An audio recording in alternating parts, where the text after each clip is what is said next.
Virginia Gina Huynh, who was identified in official court documents as victim number 3 in the federal indictment against music mogul Sean Diddy Combs, made an unexpected move that caught many by surprise.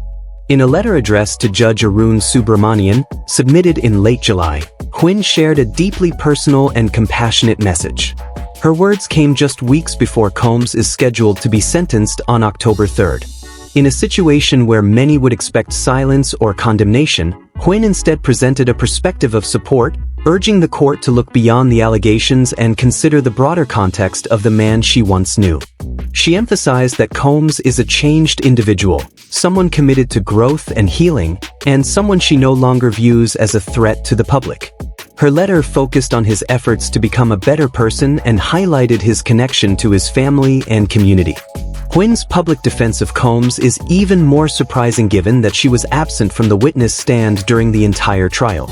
Despite her being named repeatedly throughout the proceedings of the case titled United States v. Combs, prosecutors were unable to locate her, and she never appeared in court to give her testimony. Yet now, after the trial has concluded and the legal system prepares for the sentencing phase, she has reached out through this letter to share her experience and insights. Her decision to speak now adds a complex human layer to a case that has largely been dominated by legal arguments, public scrutiny, and media speculation. Her voice introduces a narrative of reflection, maturity, and personal transformation. In the letter, Huynh candidly acknowledged the challenges in her past relationship with Combs. She did not shy away from stating that their connection had its struggles and flaws. However, she focused on how he responded to those difficult moments. According to her, he showed a willingness to recognize the harm he had caused and demonstrated a sincere effort to improve himself. She wrote that while their relationship was not always ideal, Combs had learned from his mistakes and expressed a commitment to make better choices. This personal evolution, she explained, is what prompted her to write the letter, to give the court a more complete picture of who he is beyond the headlines and accusations. Huynh continued by describing how Combs's behavior changed over the years following their relationship. She observed that he gradually shifted from someone marked by impulsive or damaging actions to someone who carried himself with greater patience, care, and emotional balance.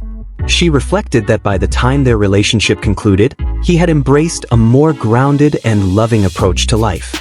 She used words like gentleness and love to illustrate the qualities he began to embody, contrasting those with the traits he had once displayed. Her statement painted a portrait of a man striving to shed his past mistakes and work toward becoming a better version of himself, not only for his own sake but for those around him. In addition to his personal growth, Huynh pointed to Combs's respectful conduct throughout the legal investigation. She noted that he remained cooperative and compliant with all proceedings, which she believes demonstrates his respect for the justice system and his desire to be transparent. She emphasized his deep ties to his family and the emotional and financial responsibilities he carries, especially as a father. According to her, these connections are vital, not only for his own well-being but for the well-being of the people who rely on him. By remaining present in his family's life, Huynh argued, Combs can continue to contribute to their healing and growth, just as he is trying to heal himself. In closing, Huynh made a heartfelt appeal to the court. She asked that her voice be considered when evaluating the sentence, not to excuse past behaviors, but to present the fuller image of a person who is actively working to change.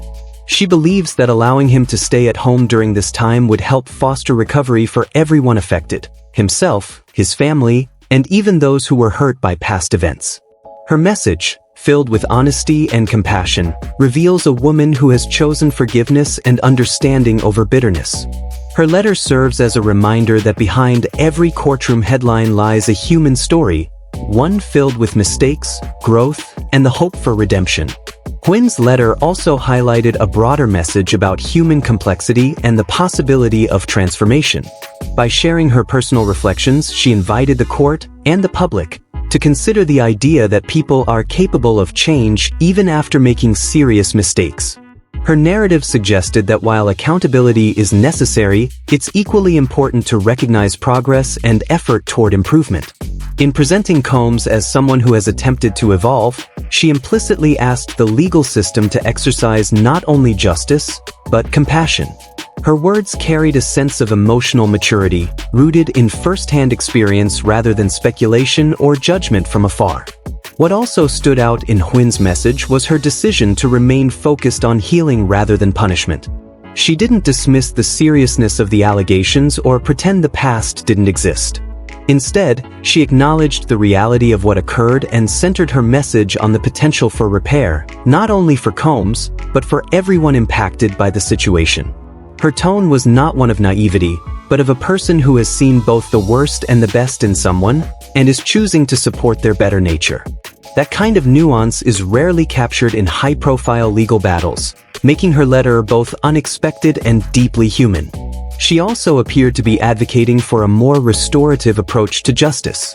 Rather than focusing solely on incarceration or retribution, Huynh emphasized the value of rebuilding lives and relationships.